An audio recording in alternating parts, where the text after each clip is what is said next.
Paul to the Romans, chapter 14.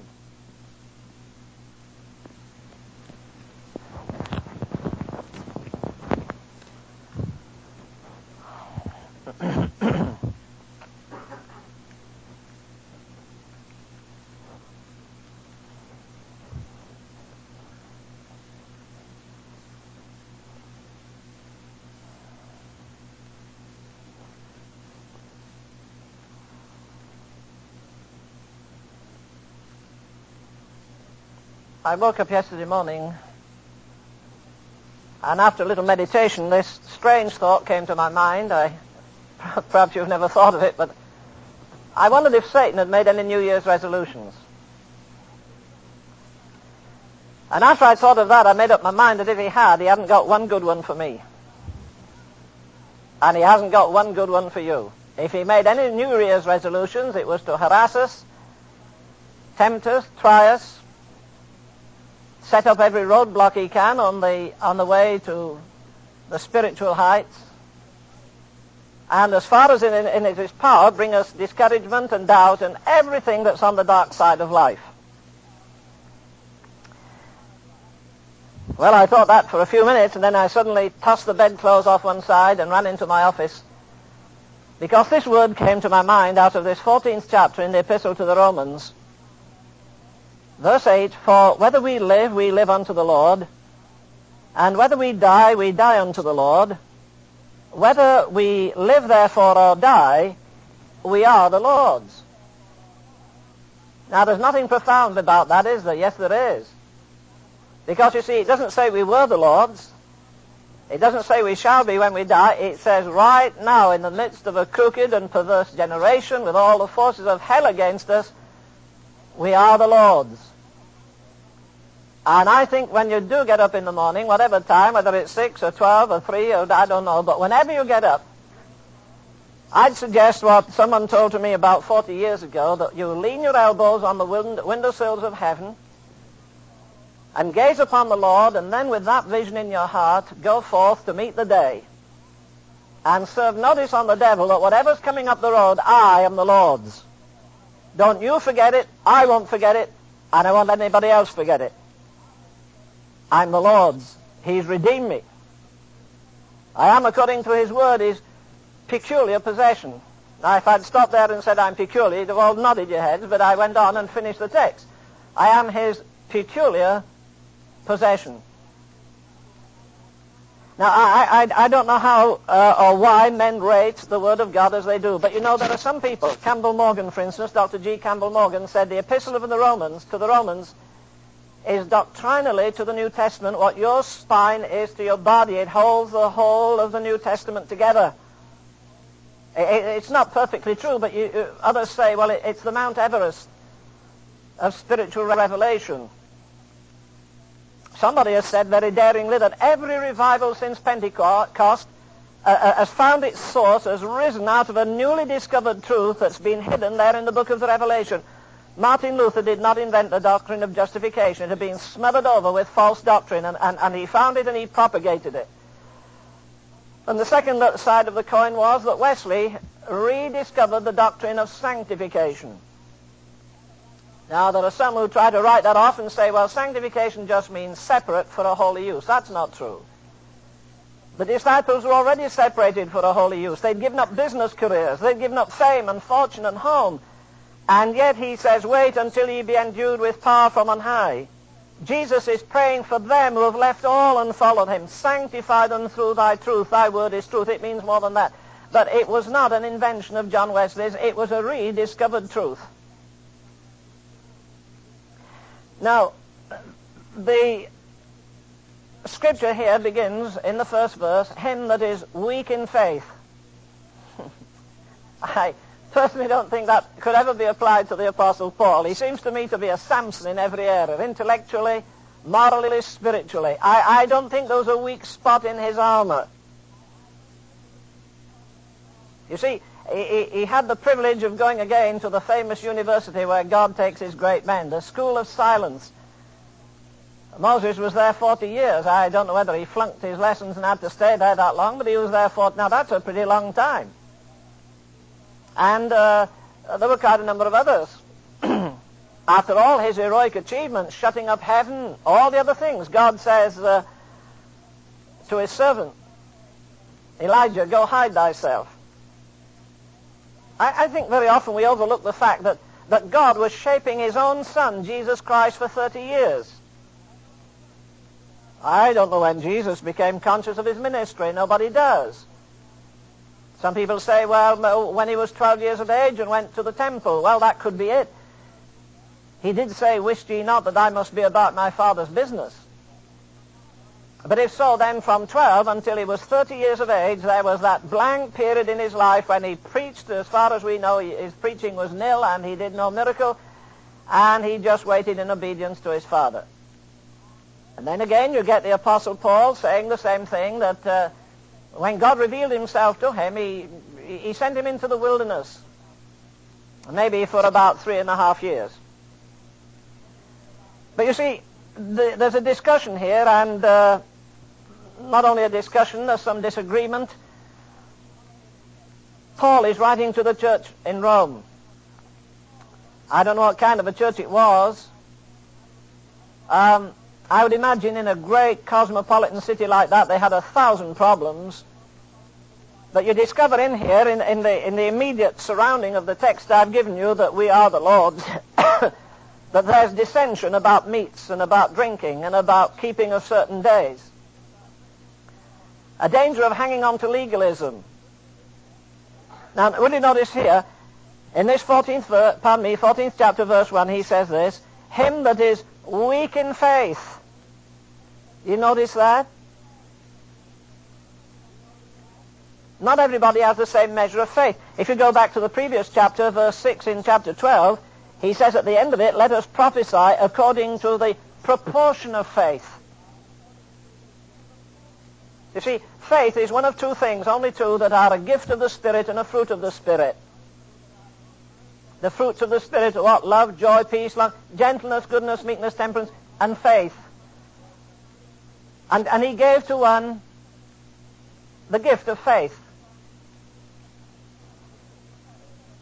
And you remember perhaps that Paul, writing to the Thessalonians, says, I pray night and day exceedingly, that I may see your face and get you all healed, so you'll all be happy and have plenty of work and come to church and pay your tithes. He doesn't say that. He says, I pray night and day, not for a lost world here. I'm praying night and day that I may see your face and supply that which is lacking in your faith. And then he begins the second epistle to the Thessalonians, the first chapter, about verse 3. And he says, I'm rejoicing because your faith groweth exceedingly. I've said often to young people when I'm talking to them, my muscles are hard to find because I've never felt trees. I've never done anything with bars and lifting weights, and so my muscles are not developed.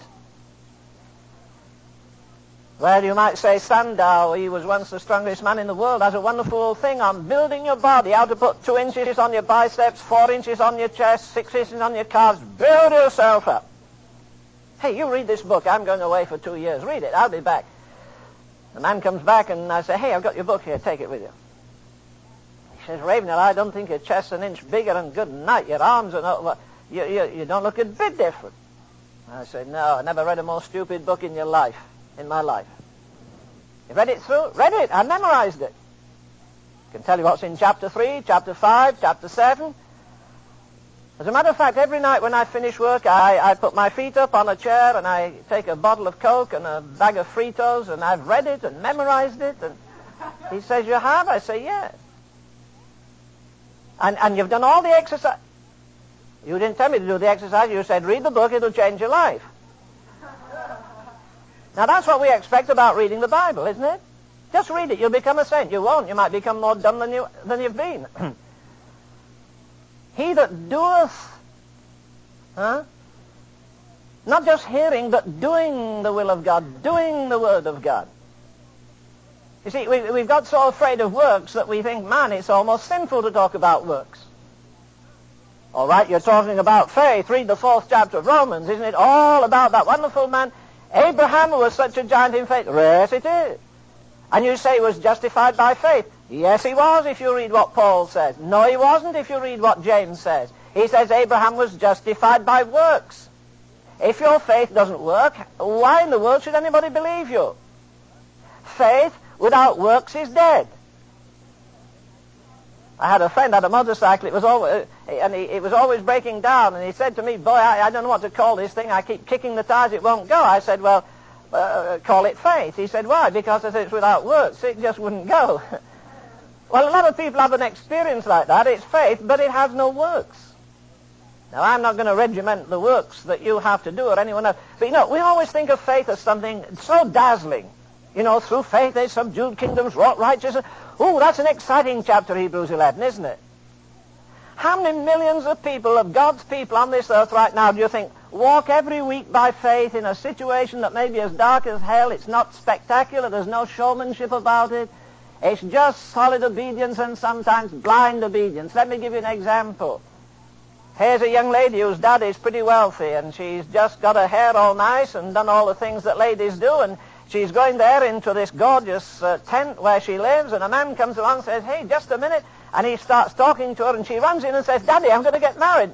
You're going to what? Well, the prince I've always dreamed of, he sent for me, and he's very wealthy, and I'm going. "Oh, come, sweetheart, sit down. I know you're getting older, but you sit down. Let's talk." Now, who is this man? Which man? Well, first of all, the man that's told you to go with him. Do you know him? No. Oh. And who's the man you're going to marry? Do you know him? No. Oh. Do you know where he lives? No. Is he unemployed? I don't know. Oh, you just swallow it. Rebecca got on a camel and she followed it. Would you have done it? You said no. Good for you. This young lady said no. She's already got a man tied up anyhow, but well, what would you do? No, we swallow it. You see, if it said lightning came from heaven and paralyzed her arm and said, if you'll obey me when you get to the tent of your loved one, your arm will be restored, she would have gone. But no dove descended upon her. The earth didn't swallow up that part of the land that she owned in her daddy's estate. The darling girl just said, "All right. I don't know why I feel like this, but you know what? I've got real faith. I really believe this is an answer to prayer. I really believe I should go with you." And she sets off on the journey. She says, "I'm not going to ask you how many days we have to travel. I'm not going to ask you if the man is tall, if he's blonde, if he's rich, if he's poor." No. Of course, he did show her, after she agreed to go, he showed her a few gifts. That wouldn't satisfy most of us, would it? If somebody came along and said, "Look, I'll give you a check for $100,000. It's a down payment, and my master sent for you." You see, faith can be just as unspectacular as that.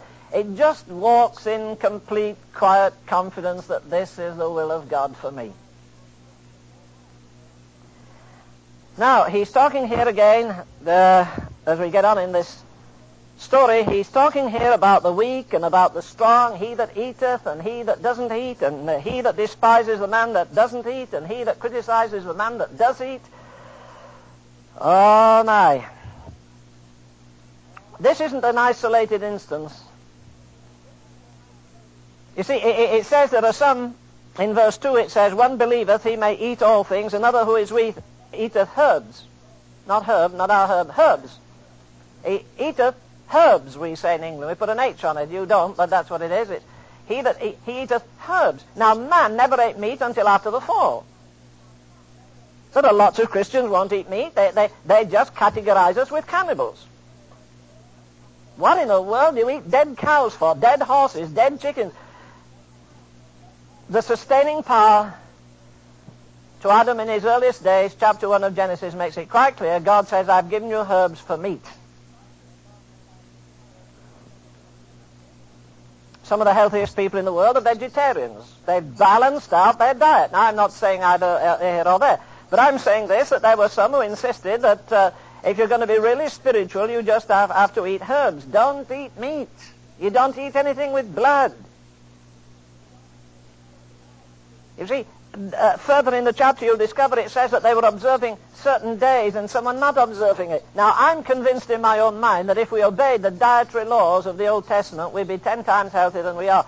particularly if you start doing that with your children when they're young. I think we still have a book, I hope we have, None of These Diseases. We have it. You should read it. I still believe that swine's flesh, I eat a bit now and again, but I still believe that swine's flesh, crabs, lobster, all that stuff that God has said as not to be eaten in the Old Testament would be 1,000 times healthier if we didn't eat it. Because God never says anything in vain. Now, it doesn't mean that by keeping those laws you're more righteous than somebody else. You know, sometimes we despise. I heard preachers say, oh, you forget the Pharisees. Self-righteous bunch that they were. Jesus didn't beat them up for being self-righteous in that sense. They weren't beaten up for being self-righteous. They were beaten up for living on their self-righteousness and believing it made them independent of some of the things of God. What's wrong with being righteous? What's wrong with being right? Here's a big fine fellow going up into church. Okay, the scripture says 2 men went up into the temple to pray. Well, that's all right. I wish more went up to the temple. The big one went up to the front. He always wanted attention. And he not only went up to the temple and up to the front, he lifted his eyes to heaven and he lifted up his voice to heaven and he let everybody in the synagogue know, Father, here I am. Once again, finest specimen you have on earth. Lord, 2 men went up in the temple to pray, one a Pharisee, the other a publican. The Pharisee stood and prayed thus with himself, Lord, I thank thee that I'm not as other men are. Well, I thank God for that every day. I'm glad I'm not in jail. I'm glad I'm not a sex pervert. I'm glad I'm not a victim of lady nicotine or tobacco or vice. There are some things I'm mighty proud and thankful to God I'm not in. I thank God I'm not as other men are. Extortioners. Man, life would be a lot easier for us if there were less extortion around. Putting wrong prices on some of the land that's been sold and it's faked and so forth. Not only extortioners, unjust. There's nobody who works for me can say that I extract too much from it. Fine. And this is what he said. I'm not an extortioner, unjust, not an adulterer. That's more than a lot of preachers can say right now, and deacons. What's wrong with being right? The thing was, he thought it made him stand head and shoulders above everybody else. But no, it did not do that at all. But Jesus says, except your righteousness exceed, go beyond the righteousness of the scribes and the Pharisees, you're in trouble. Now, some people have seized all of this chapter to do just what they like. It says very clearly here, but notice, let's read it anyhow from verse 3.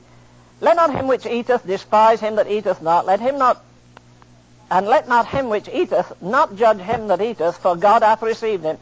Who art thou that judgest another man's servant? To his own master he standeth or falleth. Now that text has helped me 1,000 times in my life. It's one of my key quotes.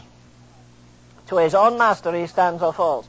If that man doesn't have light on that thing that I have, well, God will do it, and I'm not going to hammer him. To his own master he standeth or falleth. The context says that there are some days that seem to others. Verse 5, one man esteemeth another day, one day above another, another esteemeth every day alike. Let every man be fully persuaded in his own mind. Right, we've got liberty to do as we like. If you want to spend and do as you like on the Sabbath day, it's up to you. It says so in this, it doesn't say anything of the kind. Now, I guarantee if we opened the bookshop on Sundays and said, look, you can buy and sell and come here, I guarantee half the churches in town would raid us for it. They'd say, you're breaking the Sabbath. You don't buy and sell on Sundays. This is wrong. And the same people who condemn us would stop as they go out to Mayfields and pick up sugar and butter and all the other things that they didn't have to have, they could have got yesterday. But you see, we strain at gnats and swallow camels. It says that one man esteemeth another day. All right, now look what verse 6 says. It explains the whole thing. He that regardeth the day regardeth it unto the Lord. And he that regardeth not the day to the Lord, he doth not regard it. Do you see what he's saying? If I keep this day, I'm not keeping it because legalistically I think I'm more holy. I'm keeping it because there's only one commandment in which God says remember. And that's remember the Sabbath day to keep it holy. God laid heavy penalties on Israel because they broke the Sabbath. Isaiah 58, I think it is, or 59 says, that you're to withdraw your foot from the Sabbath, from doing your pleasure on my holy day. If I regard this day, I regard it as unto the Lord. The other man does not regard it, and so he does not regard it unto the Lord. It isn't that he has a right to do what he likes, but the very fact he disregards it, he's not disregarding it because the church says so. He's not disregarding it because of a certain legal institution. He's disregarding it unto God. He's telling God, you're not having a way in my life. I'll do as I like on this day. Now, when I was a kid, people used to talk about Sabbatarianism. We lived maybe 1.5 miles from church. My father and mother would not put their foot on a streetcar on a Sunday if you crowned them. And I can remember going when in England you wear little short trousers up here, and boy, when I got to church, my knees were this color with the frost. And I used to look at my dad with his long trousers on and think, yeah, your knees are covered, I'm shivering. And I'd sit with my hands like this, and my legs would be wet because we didn't have rubber boots in those days, and we'd be soaking wet. But I never rebelled against it. It was a discipline in my life. We were taught that you observe the Sabbath day. Well, you say some scripture makes it clear you can do certain things on a Sabbath day. Somebody said to a man who kept the Sabbath, well, there's nothing wrong in pulling your ox out of the pit on the Sabbath day, is there? He said, no, unless it fell in on Saturday. It's amazing how many things are convenient on a Sabbath day, isn't it? I noticed where a preacher said he's going to write to some of these drug companies that sell, these magic things will cure you.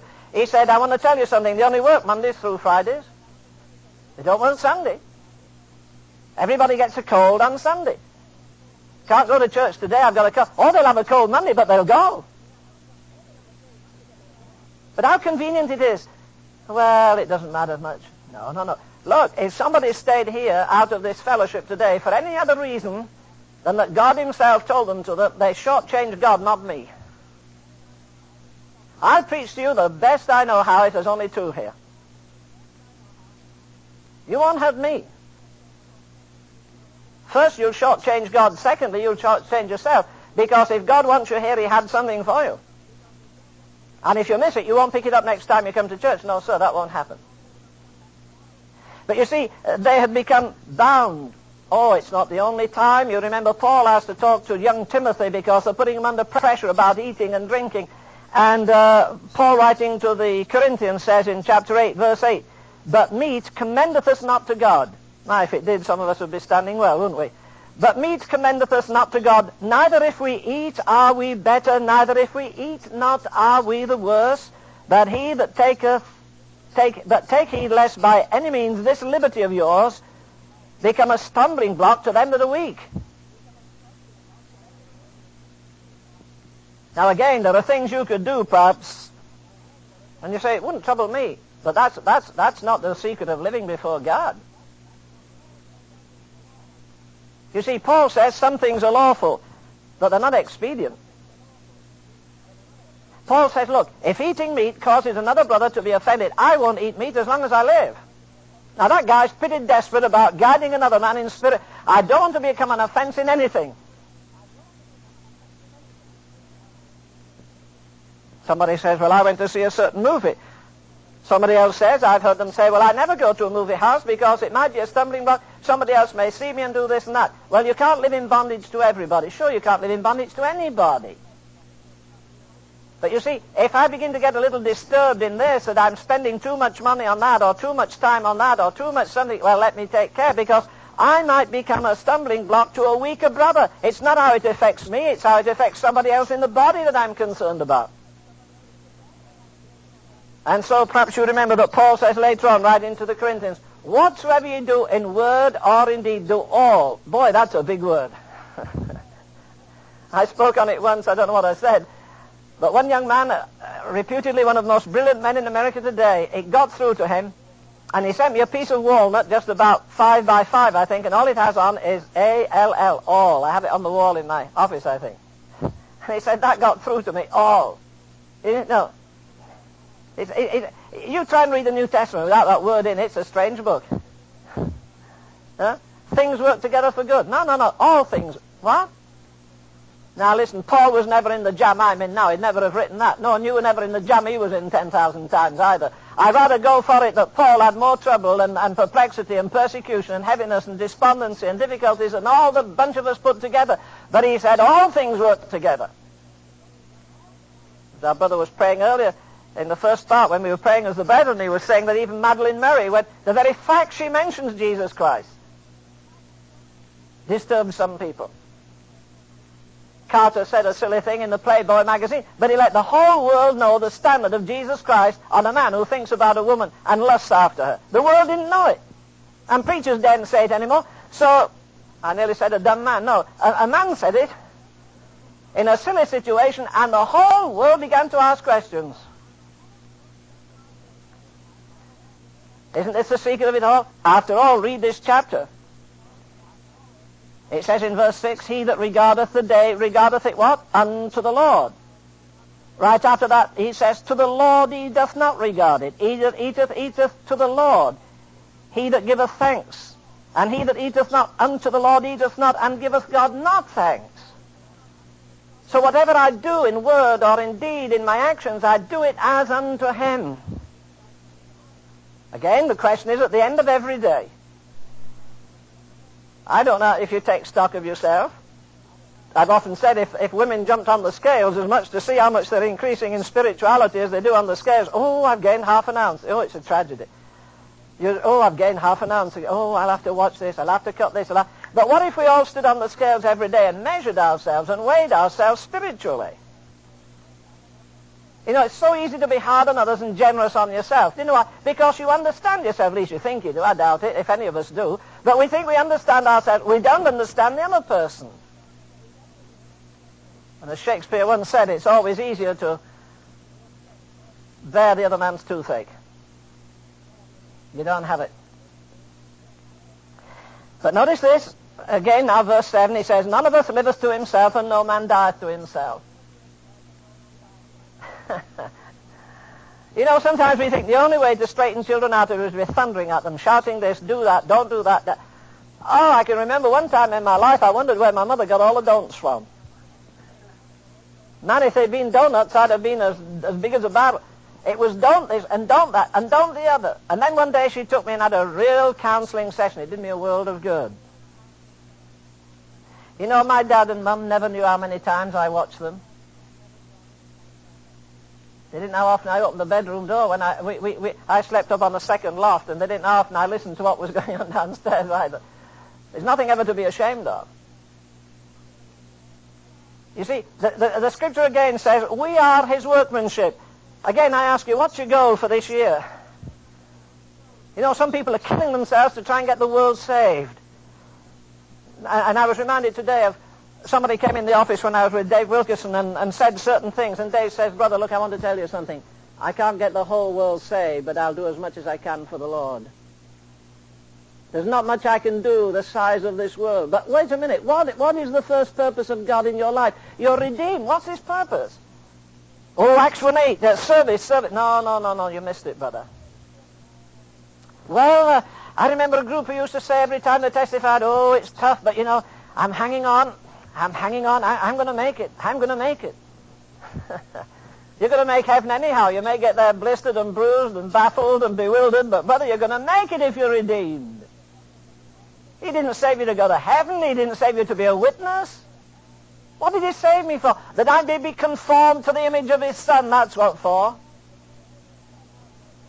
I hadn't read Malachi, the last part of it, for a while. I read it this morning. I read it yesterday. Do you know what he says? It's beautiful. It made me feel so precious. He says he's going to take care of me and count me when he makes up his jewels. Isn't that nice?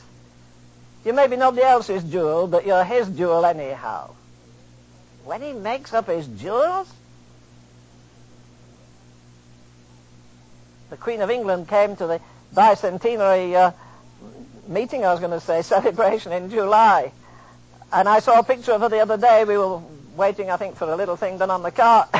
I picked up the magazine. It showed her in her royal robes, and it said, the most illustrious visitor to our shores in 1976, Her Majesty Queen Elizabeth. She had a gorgeous crown on.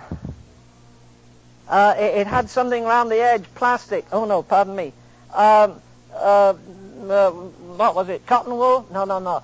She had a little strip of ermine about an inch wide, just round a crown. Because ermines aren't as big as cows. They're not even as big as rats. It's one of the slenderest, little, most precious things. And do you know how they catch them? They wait till they run out to eat. And then they take a lot of dirt and slime and they smear it over the hole that the ermine has to go in. And as soon as that ermine comes, it won't go in. It won't soil itself. It's not easy to catch it. You can sit there with a net and just pounce it on the little thing. You've got it. It won't defile itself. Remember, 3 Hebrew children would not defile themselves with the king's meat. We're precious in his sight, sure, but everything that makes up his crown and in his kingdom is precious. Why, the Word of God says we're redeemed with precious blood. In Scotland, they have an old sheepskin.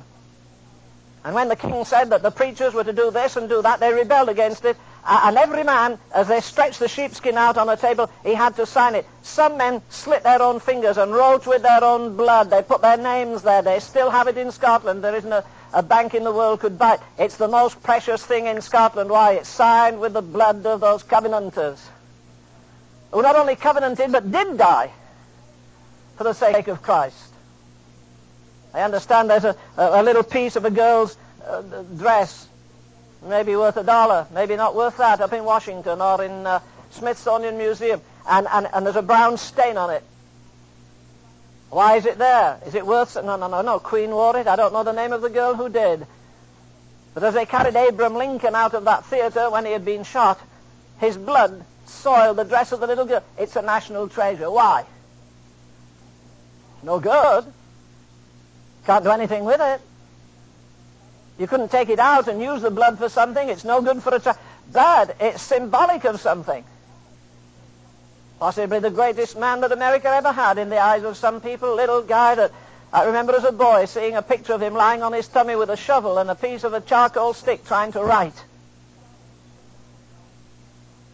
Your boy won't have to do that. Your girl, you'll have to buy him a calculator to go to school before long. They're not even teaching them to reckon in some schools now. You have to take, compulsory, you have to take a calculator. So when we were in a place a while ago, the machine broke down, and the girl just sat on the counter. My wife said, well, could we go, please? We're on the road. Could we? Can't do anything. Machine's broken down. My wife said, well, can't you reckon it up? I mean, I can reckon it. No, I'm not reckoning it up. It wasn't that she couldn't. I think she wouldn't. I think it was she couldn't. Oh, you know, nobody, and I don't care what class of it, you can put it in the spiritual realm, the psychological realm, the mental realm. The man that has it easy never makes it. Life is a battle from A to Z.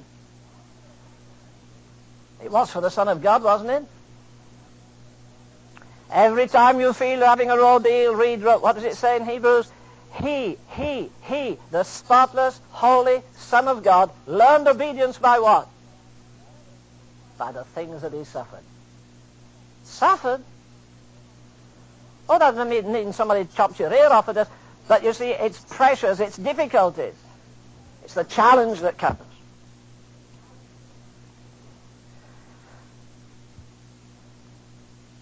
This is a text we need to remember. None of us lives to himself. Oh, yeah, I know. There's a book written, wasn't it Thomas Merton that revived and wrote a statement, made it popular modern statement. No man is an island. He borrowed that from John Donne of England about 300 years ago. He has a poem in which he starts with, no man is an island. I've got to tell you something. Every man is an island. You're an entity. You'll never be made again. Thank the Lord. There'll never be anybody like you. Isn't that a blessing to the world? There'll never be anybody like you. All like me. God made one, and that's all he could put up with. He says, never another one like that. Every man is an island. Every man is a personality. Every man has a will. Every man God has a purpose for. And it says that no man liveth unto himself, and no man dieth unto himself. I quoted where Paul says in 1 Corinthians 8:8, Meat commendeth us not to God, for neither if we eat are we better, neither if we eat not are we the worse. That doesn't have anything to do with spirituality. They were arguing about keeping new moons. They were arguing about keeping certain dates. I think they're good. One thing that, the first time I came to the States, 1950, I was amazed that shops were all open on Good Friday and everybody worked. If there's a holy day in the year, it's sure not Christmas Day. If there's a day when we ought to take time out and just meditate and think, and as they do in many churches in Europe, they take a whole 3-hour service just to meditate on the finished work of Jesus Christ. I think that's a good thing to do. Heavens, if they only do it once a year, we're not in good shape either. It's a holy day. And then we not only keep Christmas Day and Easter Day, we keep Whit Sunday, White Sunday, because they were all made white in the upper room. They were purified. We don't keep Whit Sunday. It slides right past. It's a great festival in Europe. That doesn't make Europe any better. But I'm saying there are certain days when I think it's good for my own discipline. It's good for my mind. It's good for my spirit. You see, Paul in that 7th chapter of 1 Corinthians, I haven't read this for a while, so it kind of stuck me. In the middle of verse 37 of chapter 7 in 1 Corinthians, he says, "Nevertheless, he that standeth fast in his heart, having no necessity, but hath power over his own will." Now you just take that home and chew over it, will you? He that hath power over his own will. Oh, I thought it was my will that made me go. Not necessarily. I need power over my own will. For instance, if you're not careful, your body will take control of you. I'm thirsty. I've got to have coffee. Englishman, I've got to have tea. Have you? Well, what if you exercise your will over that and say, hey, body, look, your body will demand too much sleep if you don't watch it. You know, it's amazing how people get angry at things you say. Do you know, somebody really came up with me one day, and I think if they had a pitchfork, they'd have stabbed me with it. Do you know what I said? I said, you'll get no rewards for lying in bed. Boy, this man came after me and said, hey, what do you mean no rewards for lying in bed? I said exactly what I said. Well, I don't get up till 10 o'clock in the morning. Oh? If your preacher did that, you'd fell him, wouldn't you? You'd say, the lazy brute, getting up at 10 o'clock. It so happens your neighbor has a bunch of children, and she gets up at 6, and you get up at 10. You lost 4 hours. 365 days in a year. How many is that? Brother Herb, you're a quick mind. Well, 40, 1,500 hours. You lost in 1 year. 10 years?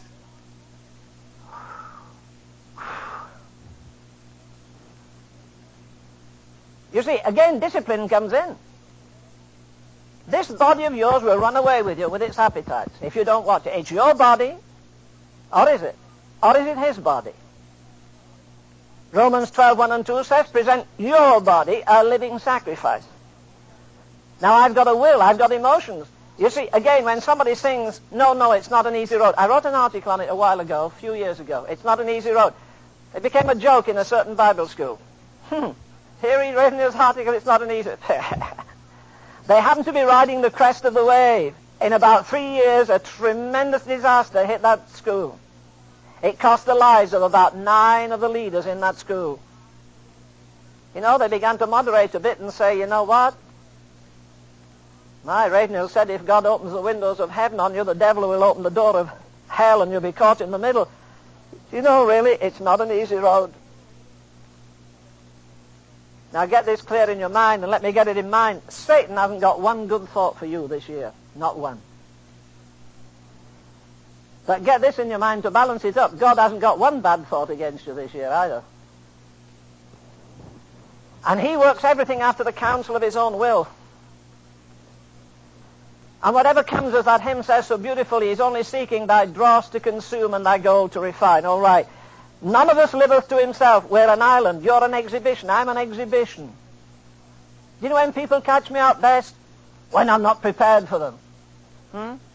You know, the lady that's been doing a job, maybe legitimately washing a floor, doing everything, and somebody comes at that, oh boy, why didn't you call at the shopping centre, tell me you were coming? What would you have done? Well, I'd have gone washed, I'd have changed my clothes, got my hair straight and looked real nice. Listen, you look just as good with a scrubbing brush in your hand to me as you do with a gold comb and diamonds in it. Doesn't make a hill of beans different. Doesn't change you or change me.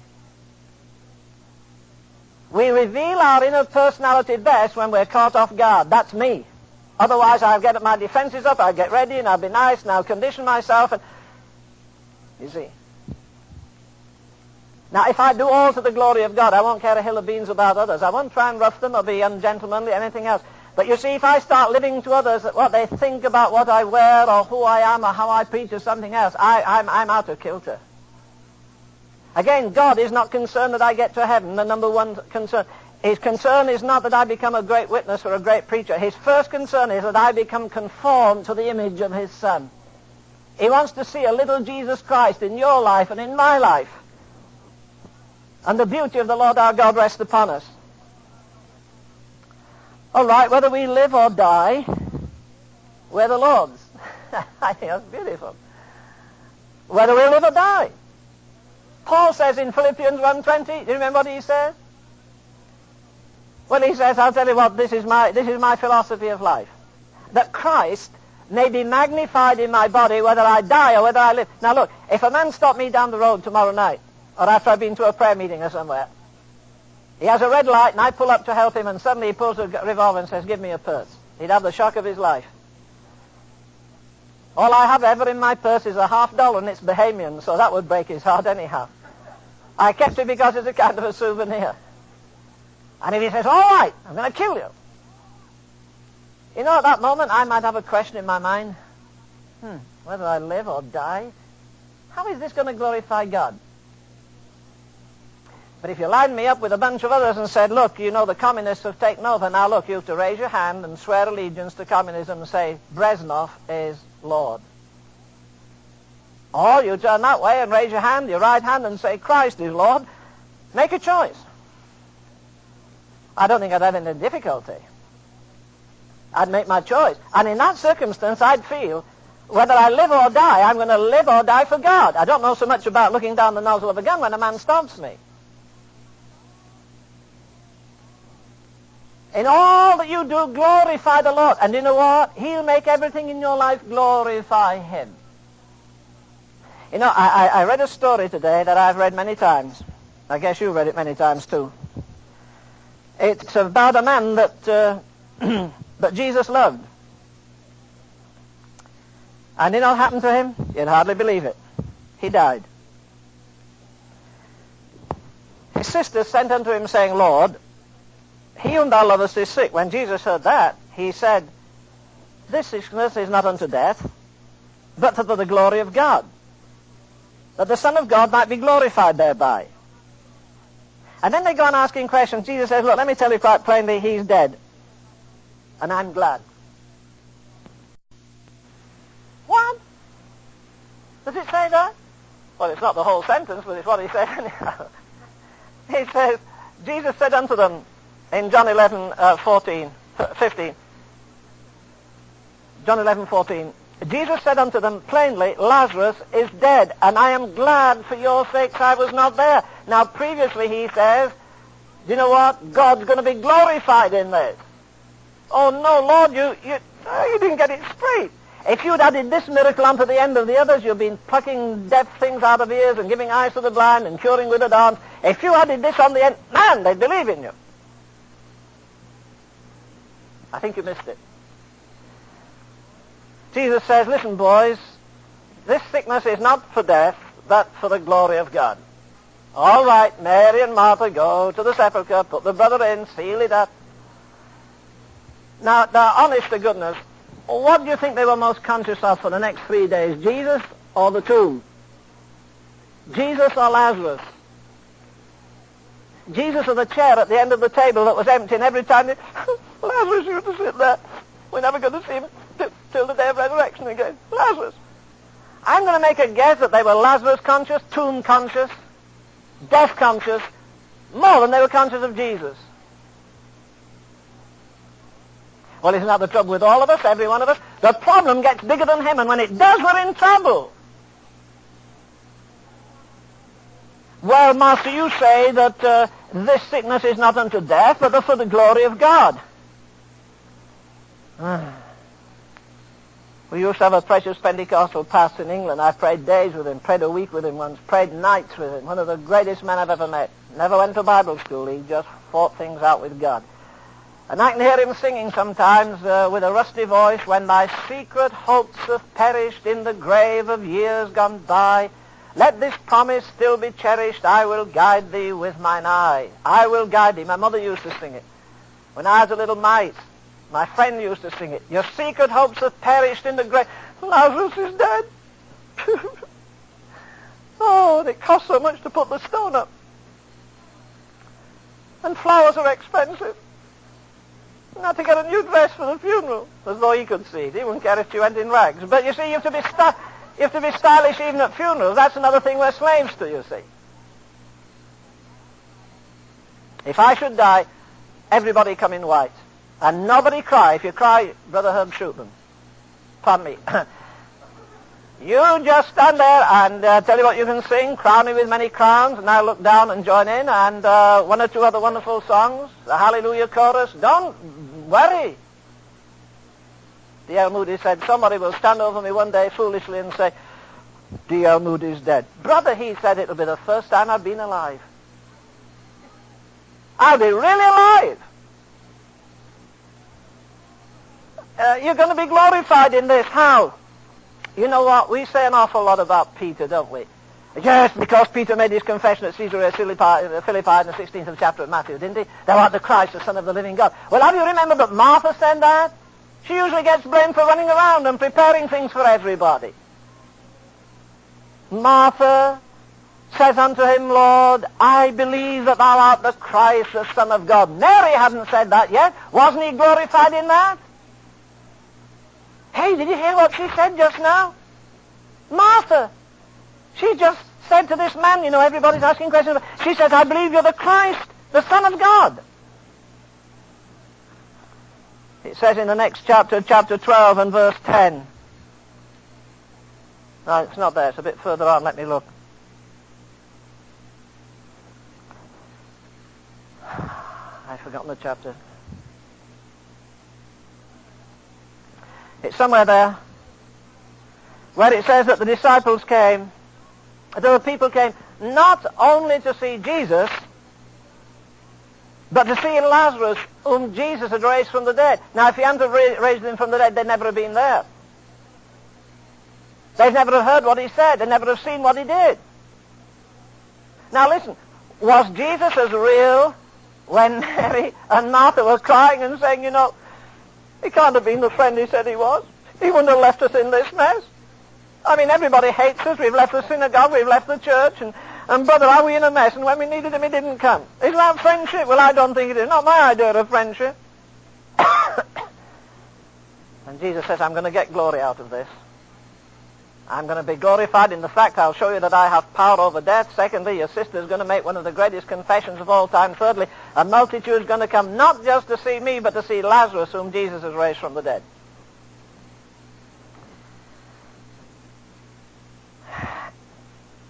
I've tried to tell you that one of the most treacherous things in the Christian life is feelings. You know, if in 1977, if you go up like that, and your circumstances go up like that, and you have spiritual prosperity and material prosperity and all the other prosperities, do you know what? You won't be any more precious to God than you are at this moment. And if it should happen in 1977, your prosperity goes down and your feelings go down and your health goes down, do you know what? You'll be as precious in his sight as though you made $1 million every hour on the hour right through the rest of the year. It will make a hell of beans difference to him. I am the Lord, I change not. Whether we live or whether we die, we are the Lord's. Let me tie this up with the 15th chapter, verse 1, in which he says, therefore, whether we are strong, we that are strong ought to bear the infirmities of the weak and not to please ourselves. You see, the danger of the strong is to despise the weak. And the danger of the weak is to envy and criticize the strong. Now, there are weak and strong people in every church as far as I can see. And you know what? If you start measuring yourself as you ought to measure yourself, and I measure myself, this is why Paul says, you see, you're all judging each other here. Now, he says, I got over that. Do you know why? Because I judge myself every day in the light of God, so I have no problems with your judgment. You can't tell me anything more about myself than God in his faithfulness tells me. And if you tell me something God didn't tell me, I'll wait, and if it's not right, get out. I live each day judging myself. And if we judge ourselves, we shall not be judged. Because if judgment comes to you today, you'll be a fool to do the transgression tomorrow that you did today. You say, I learned a lesson today. Well, hallelujah, thank God you learned it. Do all to the glory of God, whether we live or die. Hey, how do you know at this minute some man isn't lying on a dirty, rotten cold floor in the Gulag archipelago with urine there and human excretion here, gasping for his breath, and he hasn't had a meal for days and hasn't had a drink of decent water, and he's gasping out and maybe saying that very thing, whether I live or die, I'm the Lord's. I tell you, I kind of think that makes the devil mad. The thing I have to be sure about is that he has all of my being. He has all that he wants in my life. A few years ago in this country we lost one of the great preachers, Dr. Barnhouse. He was an inveterate traveler even before there were planes. He used to go to so many countries, and he went to North Korea. There's a town though called Pyongyang, one of the strange names they have, the capital of North Korea.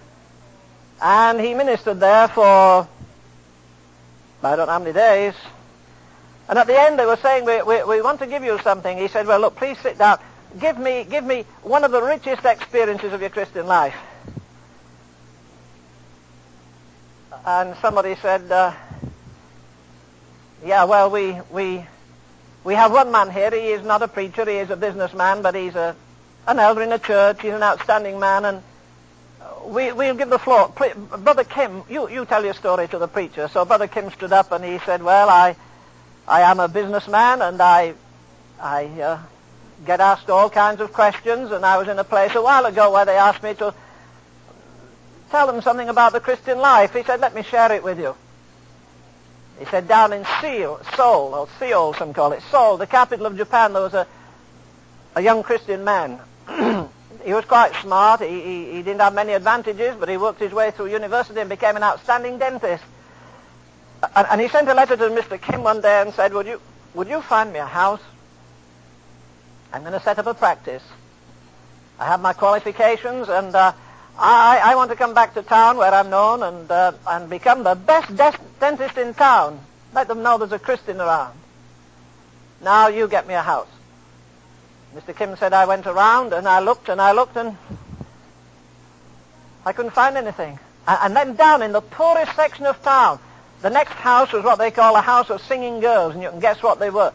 And the house, it had a hole in the roof, the windows were broken, the door was badly battered, the inside was anything but attractive, and the price was exorbitant. But it was the only empty house, at least it was the only house for sale. It wasn't actually empty. But he was told it was for sale, so he went along and he said to the man, is this place for sale? And he said, yeah, I'm going to leave town before long. The house is for sale. Can I see it? Yes. And he said, there's not much to it. It's the only house in this area for sale.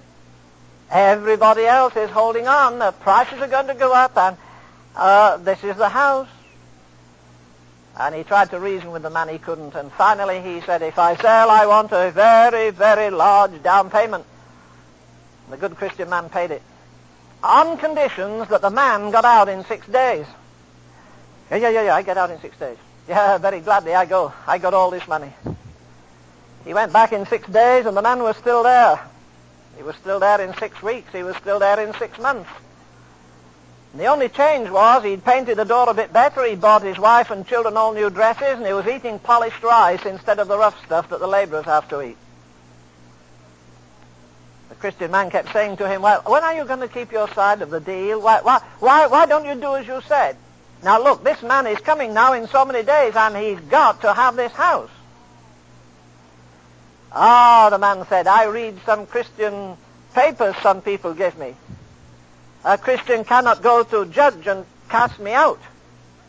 You can't do that. You can't get me out of this house. Oh.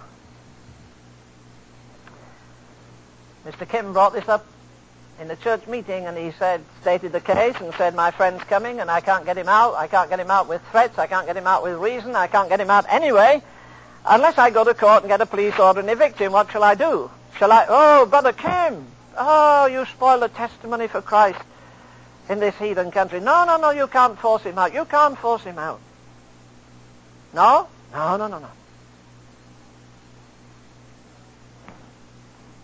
All right, he said, I'll take your advice. And the young man came to set up practice, and he was told what had happened, and after a few weeks he said, this is an embarrassment to me. I told my friends I'd given nearly all my life savings to buy this house. The man won't go out, but he tells everybody it's my house. There's a hole in the roof, the rain comes in, the door doesn't fit right, the windows are broken. It's a terrible place, it needs changing. But he won't go out.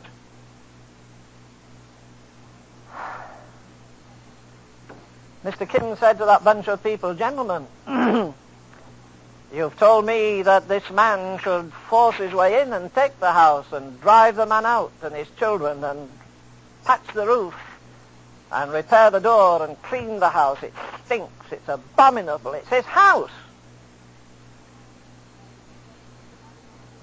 Well, he said, gentlemen, could I remind you of this fact? That body in which you live is his house. He paid a king's ransom to get it. And he's been waiting for years to come in, and he doesn't force the door down.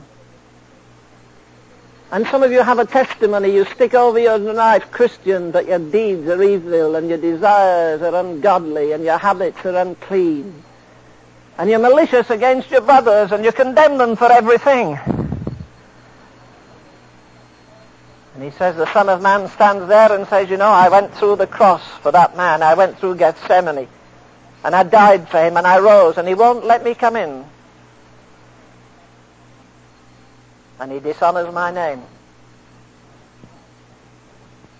Because his life is unclean and unfit and uninhabitable for my spirit.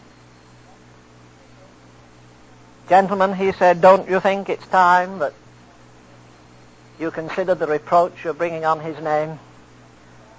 And let him come in and do some repairs and do some cleaning and fix the thing up. And you know what he says, if you do, he'll come and live inside himself. And that's the greatest thing this side of eternity. Miracles are all right, signs and wonders are all right, but listen, I'll tell you what. There is no substitute for the abiding presence of the Spirit of God. And when he abides, we're going to please him continually. It's going to be our goal. And we're going to bring joy to his heart.